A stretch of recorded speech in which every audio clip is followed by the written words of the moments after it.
अस्सलाम वालेकुम। वालेकुम अस्सलाम। सर आपका नाम क्या है? अहमद रज़ा।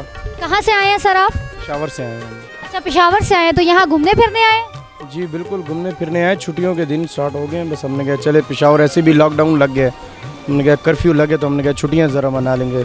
तो कैसा लगा आपको एबटाबाद ये हरदोई? हम तो हर साल तकरीबन आते हैं, अच्छा लगता है, माहौल अच्छा है, मौसम अच्छा है, आबो हवा अच्छी है, साफ़ सुथरी।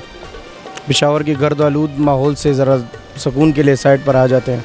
और खाने पीने की चीज़ें? अभी तो आए हैं इस साल, पिछले साल ये इन्फ्लेशन तो अभी ज़्यादा हो गया, पता नहीं लगता कि क्या होगा ना, अभी तो पता लगेगा अभी कि क्या होगा। अच्छा तो सर इस सूरत हाल को देखते हुए, पाकिस्तान की मौजूदा सूरत हाल को देखते हुए, आप देख रहे हैं सियासी, मुआशी और आइनी बहरान का शिकार है पाकिस्तान, तो इस बारे में आप क्या कहना चाहते हैं?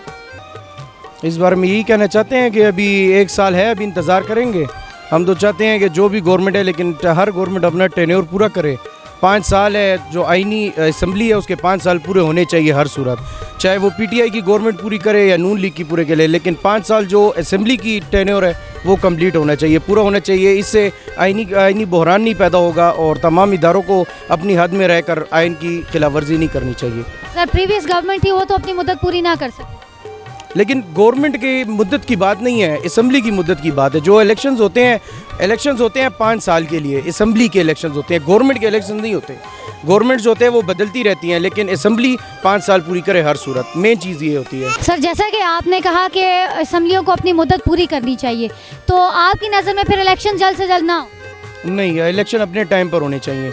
इलेक्शंस हमेशा अपने टाइम पे हो, आइन की खिलाफ वर्जी ना हो और आइन के मुताबिक हर इदारा अपना काम करे, आइन की हद में रहकर अपना काम करे। आइन को तोड़ने का, आइन को बस करने का, उसके ख़िलाफ़ जाने का कोई भी इदारा ना सोचे। मतलब जिस तरह अब आइन की खिलाफ वर्जियाँ पिछले कुछ माह में होती रही हैं मुसलसल, अभी भी कुछ दिन पहले हुई है, इसी तरह हर इदारे को अपनी हद में रहकर हर चीज़ में अपना काम अदा करना चाहिए। मतलब sir recently elections, by elections हुए हैं, इसमें जो नतीजे फैसले आए हैं उनके बारे में आप क्या कहना चाहते हैं? खान का जो पॉइंट था वो सब लोगों ने, पंजाब में ज़्यादातर हलकों में उन्हें लोगों ने एक्सेप्ट किया है। वोट की इज़्ज़त करते हैं हम लोग, जिसको वोट देते हैं। मेन बात यह है कि लोग वोट दें, सबसे मेन चीज़ ये है कि लोग घर से निकले वोट दें, चाहे जिस पार्टी को भी देते हैं, क्योंकि वोट जो है वो एक आपके पास एक हक है जो आपके पास पड़े, जो आपने हर सूरत देना है। अगर कोई गलत गवर्नमेंट आती है, कोई गलत इंसान बराजमान होता है उस सीट पर, वज़ीर-ए-आज़म की सीट पर, सदर की सीट पर, तो वो आपके वोट न देने की वजह से भी हो सकता है। तो हर इंसान को अपने वोट का हक हर सूरत अदा करना चाहिए। आपकी नज़र में कौन सी पार्टी जो है वो गवर्नमेंट में आके अच्छा काम कर सकती है? पार्टी तो सब पाकिस्तान की पार्टी हैं, जो भी आएगी पाकिस्तान के हक़ के लिए काम करेगी, पाकिस्तान को अच्छा करने के लिए काम करेगी। पाकिस्तान तहरीक इंसाफ हो या नून लीग हो या पाकिस्तान पीपल पार्टी हो, वो तब है जब पाकिस्तान है। पाकिस्तान नहीं होगा तो कोई पार्टी भी नहीं होगी, कोई चेयरमैनशिप नहीं होगी, कोई गवर्नमेंट नहीं होगी। तो हर पार्टी जो है वो अपने फ़ायदे के लिए नहीं करती, वो पाकिस्तान के लिए करती है। सर मुल्क में महंगाई का दौर है, ठीक है, महंगाई बढ़ती जा रही है, दिन ब दिन बढ़ती जा रही है, तो कौन सी ऐसी पार्टी है, कौन सी ऐसी जमात है जो इनको कंट्रोल कर सकती है? क्या मौजूदा हुकूमत इसको कंट्रोल कर सकती है? मौजूदा हुकूमत को अगर सही तरीके से चलने दिया जाए, उनके ख़िलाफ़ जिस तरह से फ़ैसले आ रहे हैं और जिस तरह से उनको तंग किया जा रहा है, जैसे 4 साल उनको सेफ पाथ दिया गया, इस तरह अगर इनको भी 1-1.5 साल सेफ पाथ दिया जाए, आराम से इनको छोड़ा जाए, तो हो सकता है कि ये भी अच्छा काम, अच्छी कारकर्दगी दिखा दें। सर जो गुज़श्ता हुकूमत थी, उन्होंने जो ये नून लीग वाले, इनके ऊपर काफ़ी केसेस का कहा, लेकिन अभी इमरान खान के बारे में अगर बात की जाए तो उनकी पॉपुलैरिटी है, अपनी जगह उनकी पॉपुलैरिटी, लेकिन उन पे एक केस अभी जो है वो फॉरेन फंडिंग केस, ठीक है, उसमें उनके सर के ऊपर एक बड़ी ख़तरनाक किस्म की तलवार लटकती हुई नज़र आ रही है। उसमें उनकी पार्टी सिंबल्स है, रजिस्ट्रेशन है उनकी पार्टी की, इवन कि उनकी अपनी जो नाअहलियत साबित हो सकती है। तो अगर ऐसा हो जाता है तो उसके बारे में आप क्या कहते हैं? ज़ाहिर सी बात है 62-63 उस पर लगेगा, क्योंकि उसने जो एफिडेविट जमा कराया है, उस एफिडेविट में उसने कबूल किया है कि जितना ये कमरा भर के जितने भी मैंने एविडेंस दिए हैं, इन सारों के मैं ओन करता हूँ, ये सारे मेरी ओन में है। अगर इनमें से कुछ गलत होगा तो उसका डायरेक्ट असर मुझ पे होगा, उसकी ज़िम्मेदारी मैं लेता हूँ। तो अगर उसने ज़िम्मेदारी ली है, एफिडेविट दिया है, तो अब वो इलेक्शन कमिश्नर के साथ मिलने के लिए, खुफिया मुलाकातों के लिए जो ज़ोर डाल रहा है, जो उसके ख़िलाफ़ बयानियाँ चला रहा है, ऐसा नहीं होना चाहिए। जब आपने एक एफिडेविट जमा करा दिया है, आपने ज़िम्मेदारी कबूल कर ली है, अगर आपको उस टाइम पे एतबार था, अपने जो सबूत थे, तो अब भी उस पर एतबार करें। फैसले का वेट करें, फैसला आएगा, आपके हक़ में आए तो कबूल करें, हक़ में ना आए तब भी कबूल करें।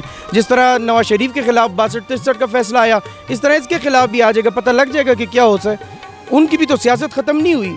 आया वो 62-63 में नाअहल हुए, लेकिन सियासत तो उनकी ख़त्म नहीं हुई। अभी उनकी गवर्नमेंट है। अगर वो 62-63 उन पे लगने से उनकी सियासत ख़त्म होती तो आज उनकी गवर्नमेंट ना होती। शहबाज शरीफ उनकी शक्ल में आ गए हैं, लेकिन गवर्नमेंट तो नून लीग की है। नून लीग मतलब नवाज शरीफ। सर, एक तासुर देखने में सामने आता है कि कोई पार्टी इलेक्शन जीत के सामने आती है, उनके हक़ में फ़ैसला आ जाता है, ठीक है, तो वो इदारों के गुन गाने लग जाते हैं, ठीक है, उनको अच्छा बनाते रहते हैं, आवाम के सामने अच्छा कहते रहते हैं। लेकिन जब वही जजेज़ उनके ख़िलाफ़ फ़ैसले दे देते हैं तो फिर वो उन पर तनकीद करनी शुरू कर देते हैं। ख्वाह वो नून लीग है, ख्वाह PTI है, PPP है, कोई भी पार्टी है, तो वो क्या आवाम को क्या मैसेज देना चाहते हैं ये सारा काम करके? ये तो देखें, हर इंसान में ये चीज़ होती है, उसके हक़ में जो चीज़ ना हो वो उसके ख़िलाफ़ बात करता है, जो उसके हक़ में हो उसकी वाह करता है। तो जिस पार्टी के हक़ में फ़ैसला आ जाता है वो आइन के अंदर रहते हुए जिन चीज़ों के फ़ैसले आते हैं उनके ऊपर वाह करना, और फिर उसी आइन के अंदर रहते हुए अगर उसके ख़िलाफ़ फ़ैसला आए तो उसके ख़िलाफ़ आवाज़ उठाना, हैशटैग्स चलाना, फेसबुक पर, ट्विटर पर ट्रेंड्स चलाना, तो ये ऐसे ही फजूल सा मतलब काम है कि लोगों अपने हक़ में फ़ैसला। लेकिन ये कि ये इंसान का नेचर है, नेचर में ये चीज़ होती है कि जो आपके हक़ में हो वो ठीक है, जो आपके हक़ में ना हो वो गलत है। सर, आप कौन सी पार्टी को सपोर्ट करते हैं? मैं तो जियाला हूँ जी, अल्हम्दुलिल्लाह। अच्छा, ठीक है। अच्छा सर, पाकिस्तान 75 साल का एक तवील अरसा है, ठीक है, इसके साथ साथ पाकिस्तान जो है वो एक एटमी ताकत भी है। इसके बावजूद, एटमी ताकत होने के बावजूद और इतना अरसा गुजरने के बावजूद पाकिस्तान तरक्की क्यों नहीं कर सकता? बाकी ममालिक छोटे भी हैं, तरक्की कर रहे हैं, पाकिस्तान क्यों नहीं कर सका? इसकी क्या वजूहात हैं, या ऐसा क्या करना चाहिए कि हमारा मुल्क भी तरक्की करे, हम भी फ़ख्र से कह सकें कि हम पाकिस्तानी हैं? पाकिस्तान ने तरक्की कहाँ पे नहीं की, किस फील्ड में नहीं की? हर चीज़ में पाकिस्तान तरक्की कर रहा है। कोई ऐसी IT से रिलेटेड हो, कंस्ट्रक्शन से रिलेटेड हो, पूरी दुनिया में इंजीनियर्स देखें, डॉक्टर्स देखें, टॉप के डॉक्टर्स, टॉप के इंजीनियर्स, IT इंजीनियर्स हर जगह पे आया कि पाकिस्तान ने अगर ये एटम बम बनाया तो तरक्की की वजह से ही बनाया। अगर तरक्की ना होती पाकिस्तान में तो एटम बम कैसे बनता? मतलब डॉक्टर्स थे, इंजीनियर्स थे, तब जाकर तरक्की की वजह से थे, मतलब तालीम थी, एजुकेशन थी, तब जाकर ये एटम बम भी बने, तब जाकर बड़ी बड़ी बिल्डिंग्स भी बन रही है, रोड्स भी बन रहे हैं, सब कुछ हो रहा है। तो ये तरक्की हो रही है। अवाम तरक्की उसको कहते हैं कि उसकी खुद की तरक्की हो तो वो कहता है कि यार ये तरक्की है, दूसरे की तरक्की को वो तरक्की नहीं समझता। लेकिन ओवरऑल अगर देखा जाए तो पाकिस्तान में तरक्की हो रही है। पॉजिटिव सोचना चाहिए, नेगेटिव जितना सोचेंगे तो आपको सब कुछ नेगेटिव ही दिखेगा। पॉजिटिव थिंकिंग रखेंगे तो पॉजिटिव दिखेगा। पाकिस्तान आपको एक पॉजिटिव साइड पे देखना चाहिए। ठीक है सर, शुक्रिया आपका बहुत बहुत।